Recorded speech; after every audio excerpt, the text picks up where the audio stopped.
E aí, galera, véspera de Grenal e estamos começando mais um papo daqui. Véspera não, falta 2 horas aí pro Grenal do Gauchão. A gente está aqui começando mais um papo daqui, como é tradicional das nossas quartas-feiras, ter uma resenha com algum jogador que passou pela dupla.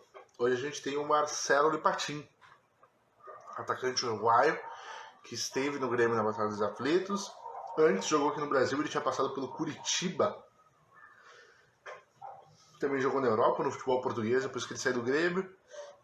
Aqui no Grêmio ele jogou entre 2005 e 2006. Ele pega a Série B, num momento bem complicado. E ele também faz parte do time que depois joga a primeira divisão. Um cara que com certeza tem bastante história para poder contar aqui. E que vai entrar no nosso papo agora.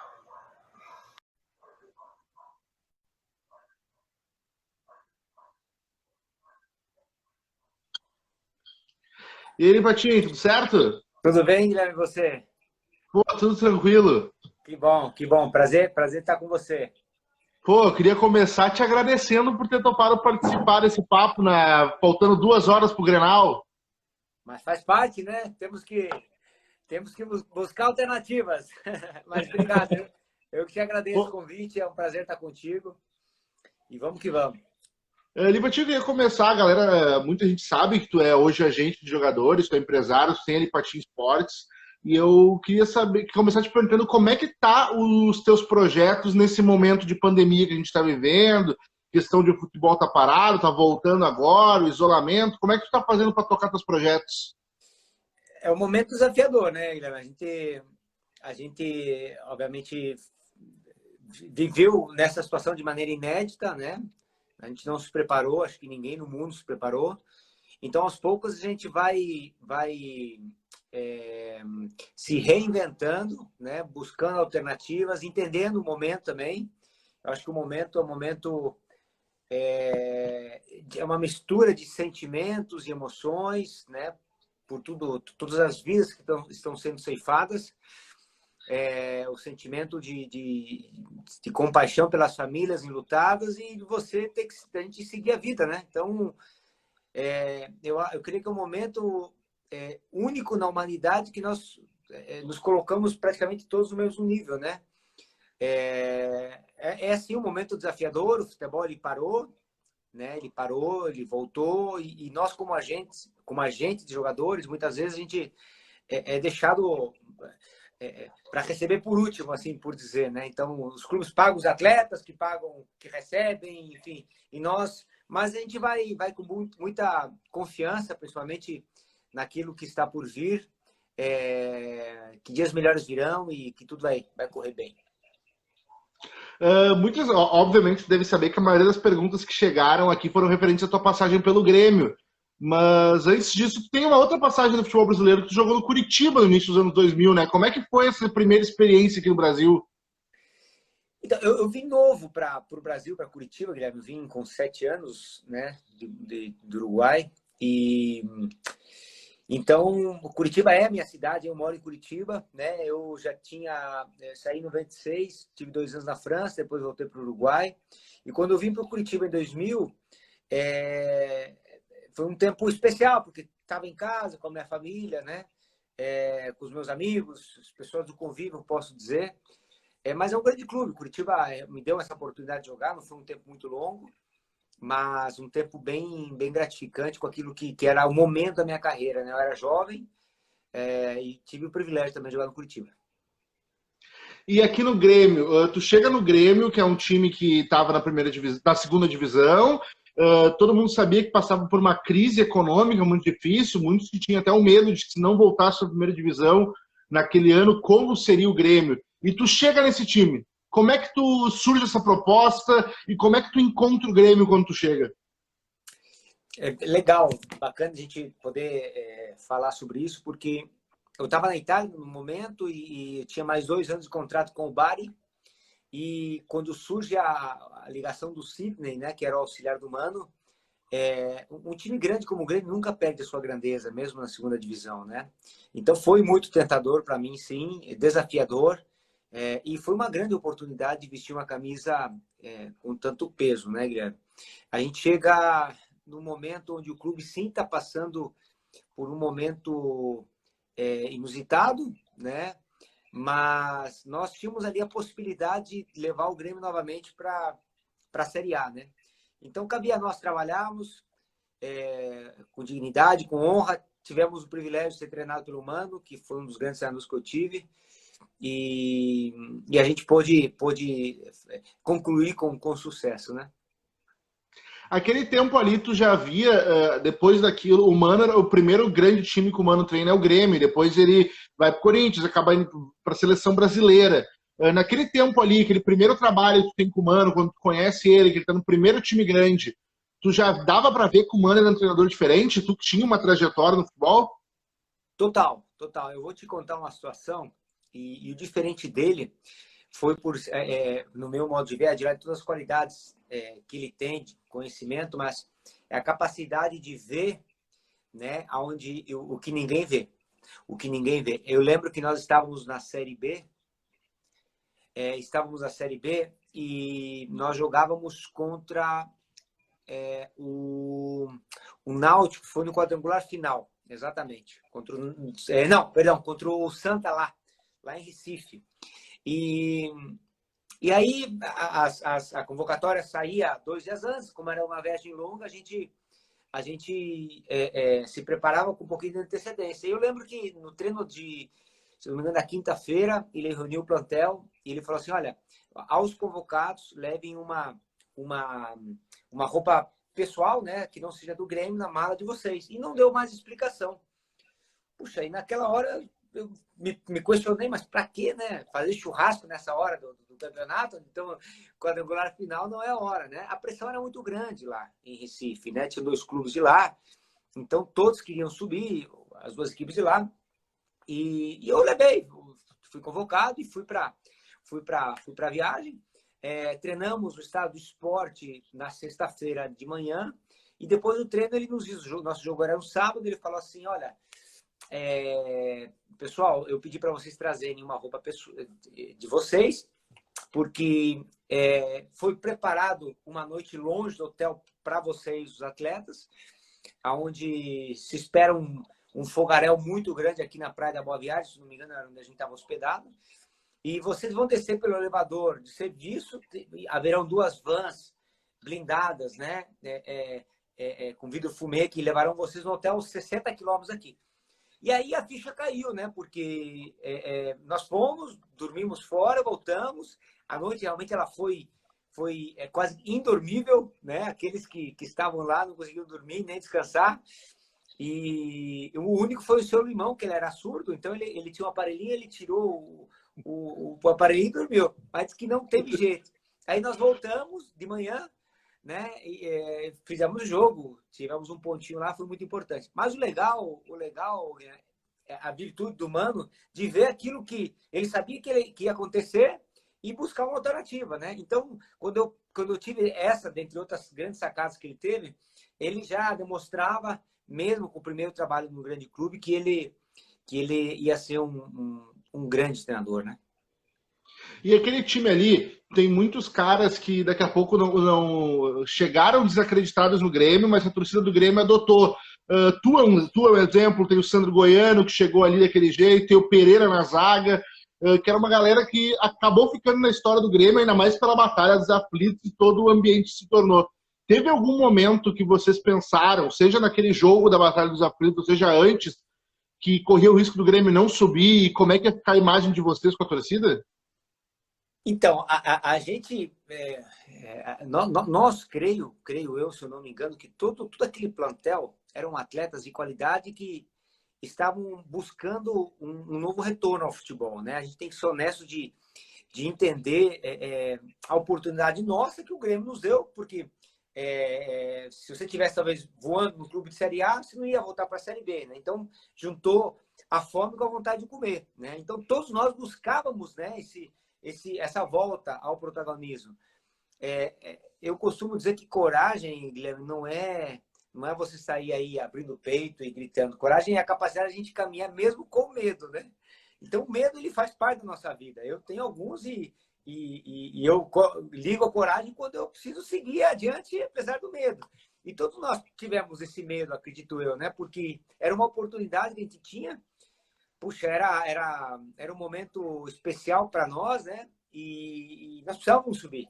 Então, eu creio que sim, nós tivemos medo em algum momento, mas tivemos coragem que nos permitiu caminhar. Deixa eu mandar um abraço aqui para uma turminha. Claro! Vinícius Fragoso, o Galã, né, que é o Jorginho, enfim, uma turminha, Edu Souza, uma turma boa, meu sobrinho, Davi Patim, Anderson, Daniel Nassif, enfim, uma turminha que está nos acompanhando aí. E quando a gente chega no ambiente Batalha dos Aflitos ali, um dos convidados que eu tive aqui lá no início foi o Sandro Goiano, e ele disse que o maior medo dele foi na hora do pênalti. Por mais que o Galato pegou, todo mundo comemorou, mas ele ficou com muito medo, porque ele sabia que ainda tinha jogo pela frente e que o Grêmio estaria com menos jogador em campo. Ele até fala que o Marcel teve um momento que falou para ele de pensar de mandar a torcida invadir o campo e o juiz terminar o jogo para o Grêmio subir com o empate. Naquele momento, o que passa na cabeça de vocês com toda aquela situação que estava acontecendo? Guilherme, o que não passa, né? Porque é desafiador você conseguir pensar. Aí eu ressalto a virtude do grande líder, né? Que é o Mano, que... e veja só, quando a gente teve o segundo pênalti, ele me tira e ele põe o Marcelo Oliveira, né?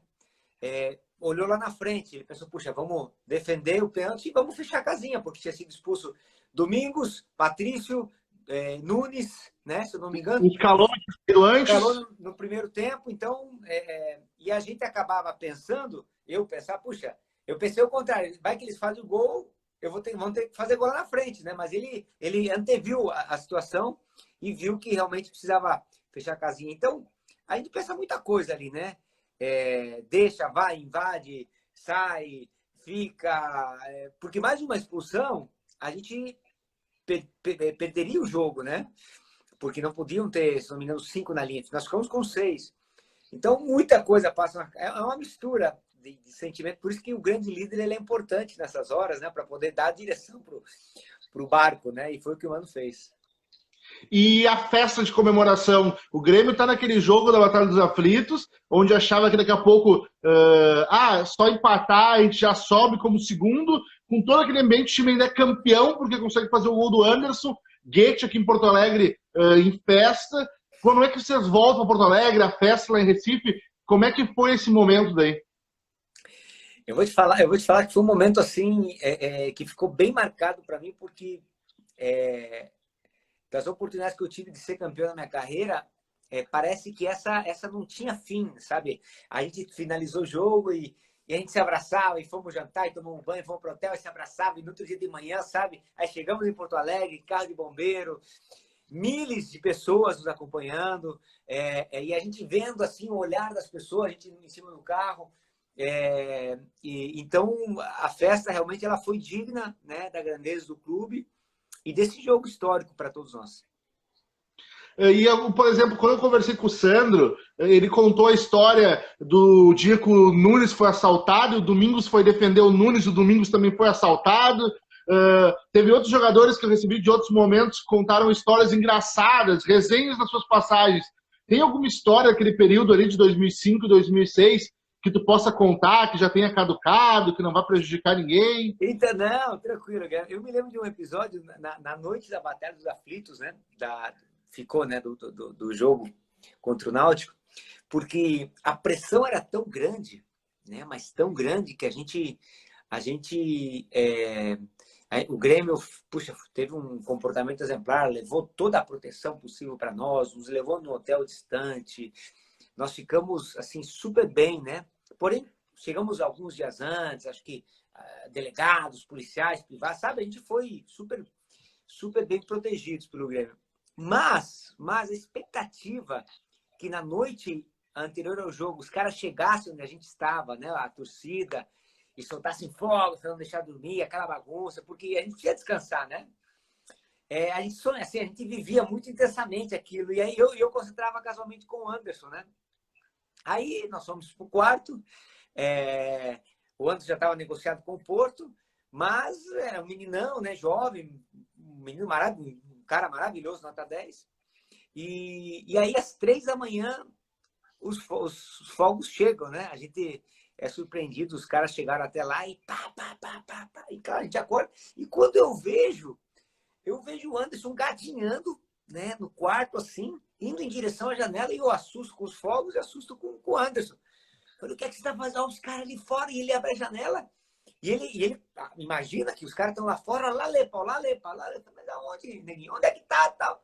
E quando eu acordei assustado, não tinha nada, realmente era a pressão, né, daquele momento, daquele dia. Aí a gente se acalmou e voltou a dormir. Eu também me lembro do Anderson, que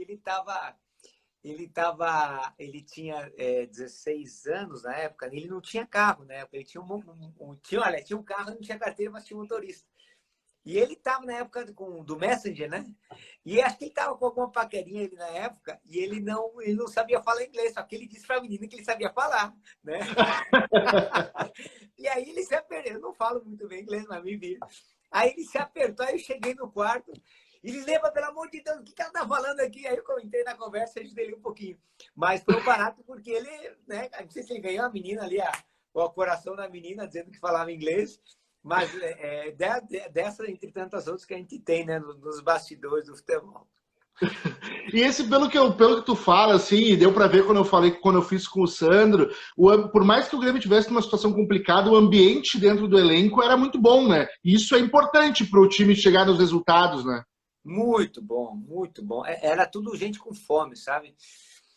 Era tudo gente com gana, com garra, querendo uma oportunidade. Foi um tempo muito legal. Eu conheci muitos amigos, guardo até hoje amizades, assim, desde aquela época. Ali nasceu o Lucas, né? O Anderson estava ali também. Não digo nasceu, porque já tinha nascido, mas foi o início, né, de uma carreira extremamente vitoriosa. Grandes homens ali, né? Pereira, né? O Pereirão é um cara, além do grande profissional que ele foi, né? Um cara super bem quisto. O nosso capitão Sandro, e por aí vai. A gente era volto a falar no Mano de novo, Guilherme, que ele tinha muita responsabilidade nisso, sabia conduzir o grupo e fazer, tirar a lei de pedra, né? Vamos assim dizer, porque era um grupo justo, né? Mas era um grupo que realmente, para aquele momento do Grêmio, era fundamental. E do ano seguinte tu permanece no Grêmio até mais ou menos a metade do ano e vai para Portugal. Por que tu saiu? Teu contrato estava terminando? Tu optou por... Era uma proposta que não podia dizer não e para jogar na Europa de novo? Como é que foi essa saída? Então, a gente tem que ser honesto também. Hoje eu trabalho com futebol, na representação de atletas, e a gente costuma, na empresa, a gente tem um princípio que chama autorresponsabilidade, né? Que é a certeza absoluta que a gente é responsável pela nossa vida.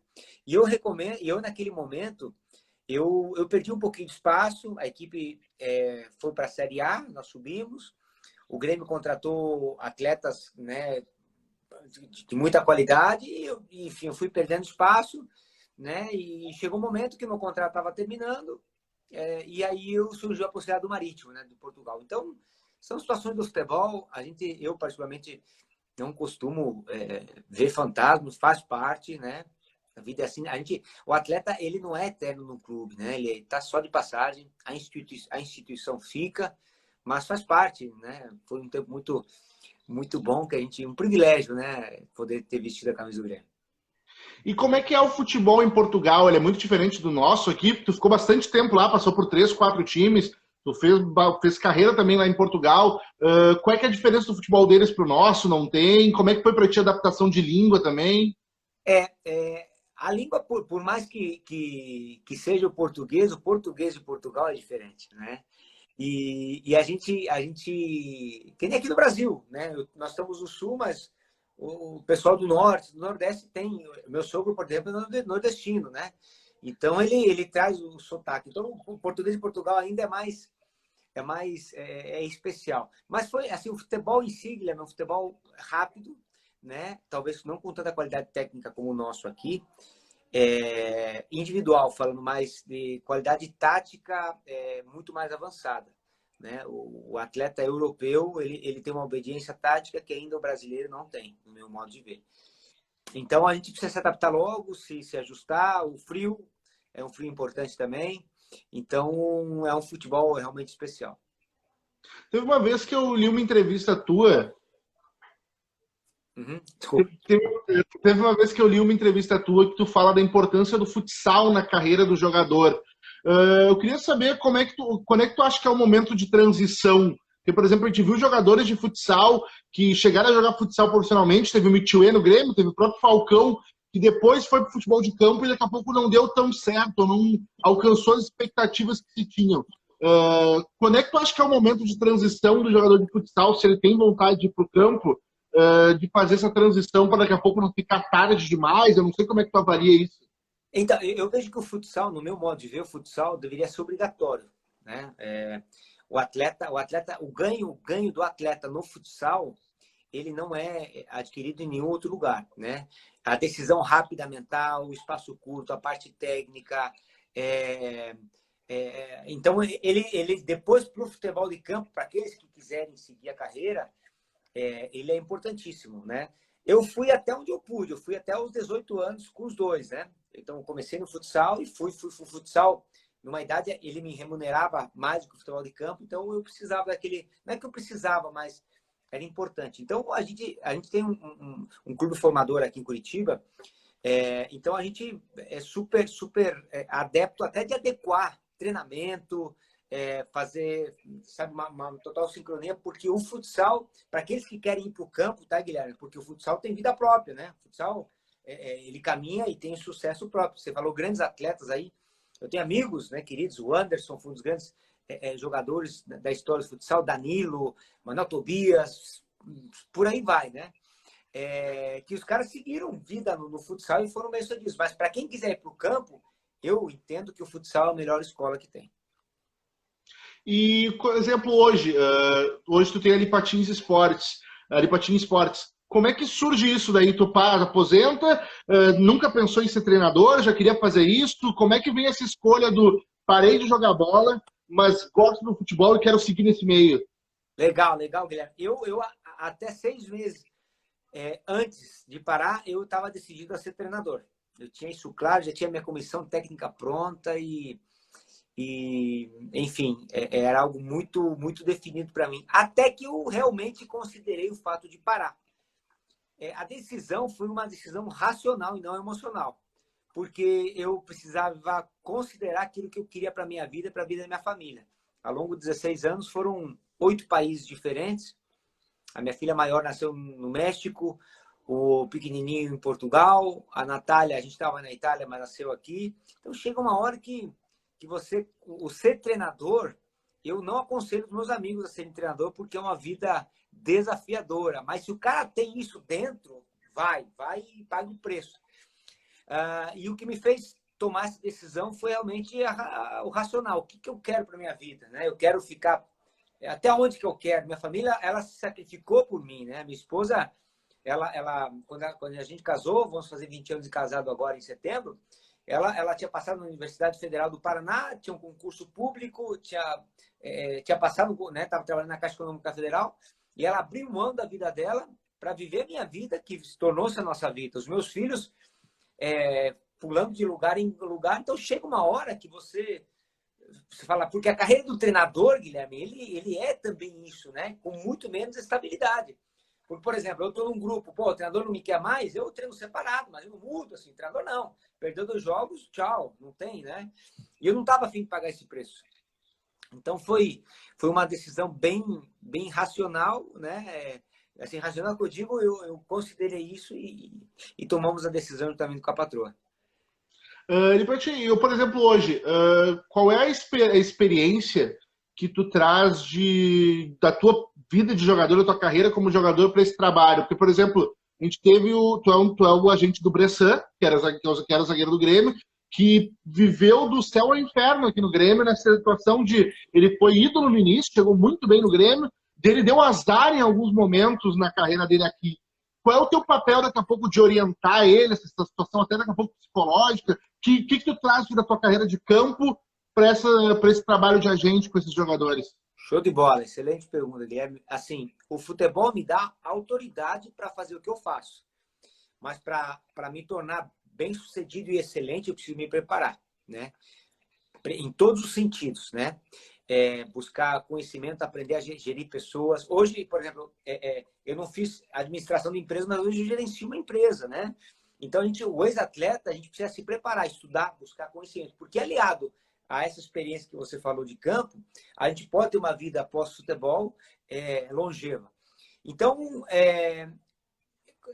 assim, o futebol ele me permite hoje ver o atleta e saber o que o cara está pensando se abre a boca só pela maneira que ele caminha, pela maneira que ele joga, a gente consegue ter uma percepção porque aconteceu com a gente isso também, né? Então, por exemplo, o Bressan é um caso onde a gente viveu momentos muito bons juntos, momentos desafiadores. E nesses momentos desafiadores, não tem nada melhor que você estar perto do atleta, né? Muitas vezes, eu lembro quando aconteceu o episódio do River, foi numa terça-feira. Engraçado que ele jogou Paulo Miranda e ele ficou no banco e eu não queria assistir o jogo. Eu fui jogar bola e eu não queria assistir aquele jogo. Voltei para casa, peguei a mala da pelada, fui deixar as coisas para lavar e eu ia na televisão dar um cheirinho, ver como é que tava, né? Sem querer ver o jogo. Até que o Paulo Miranda, se não me engano, tem cãibra e ele vai entrar. E eu tive um sentimento assim, putz, eu queria que passasse rápido isso aí, né? Aí aconteceu tudo aquilo lá e pronto. Não falei com ele nesse dia, foi uma noite muito difícil para ele, o dia seguinte também, né? Então, uma semana depois entrei em contato com o Grêmio, pedi para o Grêmio uns dias para ele poder ir para casa, porque a pressão foi muito grande, né, com a eliminação do Grêmio, não tinha como ele ficar em Porto Alegre. Ele foi para casa. O Bressan, ele, além do grande profissional que ele da esposa fantástica que ele tem ao lado, e a filhota que nasceu agora, que é a Manu, ele tem um pai e uma mãe. Eu sempre faço menção disso porque o nosso ensinamento de casa, ele faz um diferencial muito grande na nossa vida. Então, ele foi para casa, ele ficou em casa. E aí, no retorno dele para o Grêmio, eu estive lá em Porto Alegre, me apresentei com ele, né? Estive com ele, Então, nosso tempo porque o atleta passa por isso, né? Ele vai do momento da exaltação para a humilhação assim, né? Então, o papel do agente, meu papel particularmente, a nossa cultura profissional, não é fazer o contrato do jogador e ir embora. A gente costuma falar, se você acompanha o nosso trabalho, que o prazer está na caminhada, né? Então, o nosso prazer está nisso aí, você poder chorar o choro do cara e se alegrar com a alegria dele, né? Que não tem nada a ver com dinheiro, né? Tem a ver com realmente você participar do processo evolutivo do atleta, né? Isso realmente é muito, muito prazeroso. E isso não deixa de ser, me corrija se eu estiver enganado, até um diferencial, daqui a pouco, não querendo botar maior ou melhor, alguma coisa assim, mas, por exemplo, tu, que foi um cara que foi jogador, para alguém que é só gente que nunca passou pela experiência dentro de campo, né? Exato. Assim, eu entendo, excelente colocação, Guilherme, que existem algumas habilidades para você ser bem-sucedido nessa área. Eu conheço pessoas que são extremamente habilidosas em tudo aquilo que é a conjectura de lidar com pessoas e fazer negócios, né? Só que a minha avaliação de sucesso no futebol não é essa necessariamente. É muito mais profunda, né? O cara levou o jogador para tal, ganhou um monte de dinheiro, o cara é bom. Não sei se é bom, ele fez o negócio, né? Agora, o futebol, sim, ele me dá, o ter jogado futebol, ele me dá, sim, autoridade mesmo para fazer o que eu faço, né? Eu entendo de muitas coisas na vida, né? Entendo um pouco de política, procuro aprender de economia, mas de futebol eu tenho conhecimento. Eu vivi dentro de campo, eu me alegrei, eu sofri. O que eu tenho hoje, pela graça de Deus, é devido ao futebol. Então, o futebol, ele tem um lugar de relevância na minha vida, né? E tu hoje, por exemplo, eu sei que a tua vida, hoje tu é agente esportivo, não é mais jogador, mas tu segue acompanhando o Grêmio, tu segue vindo a Porto Alegre, tu te considera gremista, como é que é a tua relação hoje com o clube? É uma relação muito boa, né? Muito boa. A gente entende que há momentos e há fases também onde a gente tem atletas lá. Hoje não tem nenhum atleta no Grêmio, né? E às vezes tem um relacionamento mais próximo, às vezes, com o diretor do futebol e consegue, né, criar vínculos até de poder trazer um outro jogador. Hoje é um relacionamento bom, né? Há um outro profissional na área. Eu tive um relacionamento muito bom com o André Zanota, né, que hoje é o diretor de futebol do Dallas, com o Rui Costa também, que foi um grande profissional que trabalhou no Grêmio, 2 grandes profissionais, e tinha atletas lá, né? Então isso realmente me ajudou bastante. Mas sim, eu tenho um carinho muito grande, né, pelo Grêmio, uma simpatia, um respeito, reverência, tudo aquilo de bom que a gente entende o Grêmio merece. Não, e saiba que a torcida do Grêmio também tem todo esse carinho por ti, pela tua Ah, passagem aqui. que Tem bom, honrado a nossa camiseta. que bom, que bom, que bom, Guilherme. E, Batia, Obrigado. antes da gente encerrar, eu queria saber se eu podia fazer um bate-bola contigo rapidinho, pode ser? Bora! Qual era o teu ídolo no futebol? Meu ídolo chamava Fernando Morena, era um uruguaio que jogou no Peñarol. Eu nasci lá e eu vi ele crescer, então ele era o meu referencial maior. Talvez eu até o vi pouco, né? Mas os primeiros anos de vida ele me encantou. E o melhor momento da tua carreira? Qual a melhor temporada, a melhor fase que tu considera da tua carreira como jogador? Foi no América do México, em 2002 e 2003. Nós somos campeões mexicanos, semifinaliza a Copa Libertadores. Tive um número de gols importante lá, joguei com atletas de altíssimo nível, Ivan Zamorano, Cuauhtémoc Blanco, vários jogadores da seleção mexicana, então foi um tempo muito bom. E o pior momento da tua carreira, o momento que não foi tão bom assim na tua trajetória? Momentos menos bons eu tive vários, sabe, Guilherme? Porque a gente, como eu te disse, passa, né? A gente costuma falar as vitórias, títulos, batalha dos aflitos, né? Mas eu tive um momento no Uruguai quando eu voltei do Japão que eu tive lesionado no Japão em 2001, aí eu voltei para o Uruguai com a expectativa de retomar o ritmo de jogo, mas eu não consegui eu lembro que tive o pior jogo da minha vida, eu lembro. Foi um jogo assim onde fisicamente não estava bem, estava sem confiança, e eu terminei o jogo, a minha esposa, ela chorava na arquibancada porque ela viu o meu sofrimento em campo, então foi um dos momentos mais desafiadores que eu tive, no Defensor do Uruguai. Tu falou agora do pior jogo, e qual foi? Tem algum que tu considera o teu melhor jogo, aquela partida perfeita? Eu lembro de um momento perfeito, que foi um momento assim que me marcou muito. Eu estava no América, do México, o titular era o Ivan Zamorano, eu estava no banco naquele jogo. Minuto 82 do segundo tempo, em Guadalajara, no estádio Jalisco, 60 mil pessoas, nós atacando por todos os lados, a gente errou pênalti, não conseguiu fazer gol. E aí o treinador do minuto 82 me chama, me põe a mão no ombro e fala assim, vai e define o jogo para mim. E eu entrei no campo, né? A primeira bola que eu pego, eu recebo um passe longo do Pavel Pardo, e na entrada da área, o Osvaldo Sanches, que era o goleiro da seleção mexicana do Chivas, saiu, eu dei um toque por cima, fiz o gol 1-0. Então aquele momento para mim marcou muito, me deu muito espaço na América, né? E ficou marcante para mim. Tu considera esse o gol mais importante da tua carreira? Ou teve um gol que foi mais importante que esse? Eu acho que foi o gol mais marcante, sim. Foi um gol mais marcante por aquilo que representou. Tem algum título que tu queria ter conquistado e não conseguiu? Título que mais faz falta para ti, olhando na tua sala de troféus? Eu vou te comentar aqui, mas não tem nada a ver com a vida profissional. Foi um título que eu perdi no campeonato aqui de Santa Mônica. Nós fizemos uma cena coletiva, Tcheco, Valdomiro, e perdemos uma final. Se o pessoal estiver me acompanhando, vai dar risada, porque fora da brincadeira, enfim. Mas um título. Puxa vida. Eu queria ter sido campeão da Libertadores com a América em 2002. Perdemos o São Caetano na semifinal. O melhor jogador que tu jogou junto? Ricardinho. E um cara que tu gostaria de ter jogado e não conseguiu por não ser da mesma época ou não terem jogado nos mesmos times? E não ser do mesmo nível, né? Por que não, né? Eu acredito que o Zidane, ele obviamente um jogador fantástico, mas para um atacante ter um médio, assim, um meia com ele, seria um privilégio. Qual o marcador mais difícil que tu encarou? Marcador mais difícil? Eu não joguei contra ele, mas os treinos, o Pereira e Domingos os bichinhos eles mordiam, sabe? Então, posso dar essa moralzinha para os dois que eles merecem. E o melhor treinador que tu teve? O meu treinador foi o Manuel Lapuente, o treinador mexicano que eu tive no América, que me deixou... Às vezes a gente não quer falar, todos me ajudaram, eu tenho isso aí muito definido para mim, o carinho que eu tenho pelo Mano, que falamos agora há pouco, mas realmente o Manuel Lapuente, ele reuniu características que para mim são fundamentais assim, num bom gestor, né? E ele era um cara que te tocava e fazia você realmente chegar ao máximo do teu potencial. E o que mais pegou no teu pé na tua carreira? O treinador que mais pegou no teu pé?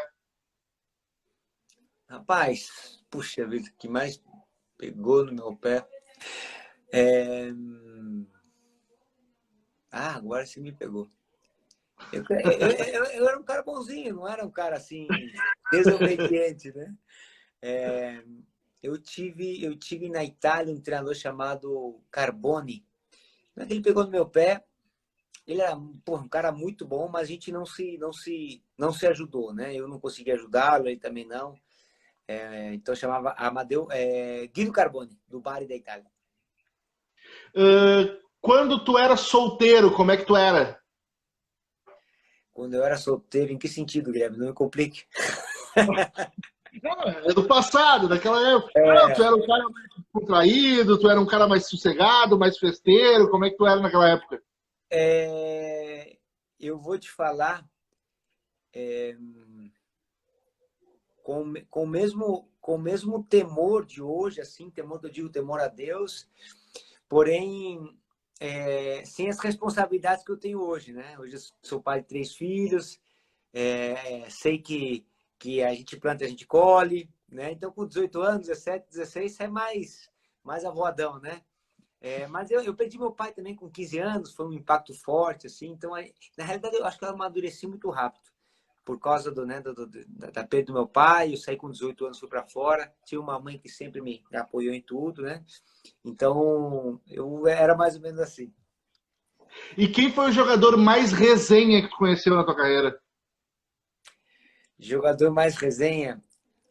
O Perdigão, né? O Perdiga, ele é fabuloso. O Perdiga, me criei com ele no Paraná Clube, né?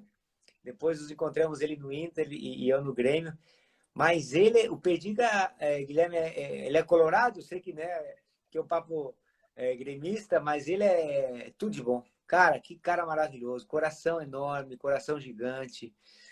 Sempre alegre, sempre, sempre, sempre. Na minha época de juvenil no Paraná Clube, ele é o mesmo que foi quando se tornou campeão do mundo e continua sendo hoje. Tem alguma história daquela época dele? Tu contou as histórias do Anderson ali na Batalha dos Aflitos, naquela época da seleção. Tem alguma história da época do Perdigão que tu te lembra, que posso contar? Eu lembro, claro, não é nenhuma história, mas ele tinha uns cachinhos no cabelo, bicho. E ele ficava o dia todo, acho que fazendo cachinho, sabe? Fazendo cachinho, até que ele ganhou aquela cabeleira assim. E hoje ele é cabeludão, né? Então eu me lembro que na nossa época de juvenil, o treinador falava ele aqui, ó. Aí puxava ele ia pro outro, assim. Cara, eu falava, meu Deus, o que ele quer? Mas ele queria ter esse monte de gasto que ele tinha, né? E Patinho, eu gostaria de mais uma vez te agradecer por ter topado participar desse papo na véspera do Grenal. Não sei se tu tem algum palpite para o jogo de hoje, quanto é que tu acha que vai ser o placar? Vai ser 2-0 para nós. Opa, tomara, tomara. É. Eu queria mais uma vez te agradecer. Espero que tu tenha curtido, que tenha sido tão legal para ti quanto foi para mim. E que quando essa pandemia passe, tu venha para Porto Alegre para a gente comer um churrasco junto. Com o maior prazer, Guilherme. Você tem meu contato, tá bom? Eu indo para aí, a gente se encontra e vai ser um prazer te conhecer pessoalmente. Obrigado pelo convite, pela oportunidade, parabéns, né, pelo trabalho, né, por trazer sempre informação à torcida gremista. Valeu, Lipatinho. Obrigadão. Até mais. Abraço. Valeu. Tchau, tchau. Tchau, tchau. Galera, gostaria de agradecer todo mundo que entrou na live, que participou aqui. Espero que vocês tenham gostado da resenha com o Lipatinho. E quem veio pro Instagram do Lipatinho, vem no meu Instagram, vocês vão ver que tem outras lives com outros jogadores que passaram aqui pela dupla. A gente se encontra semana que vem. Até mais, gente. Tchau, tchau.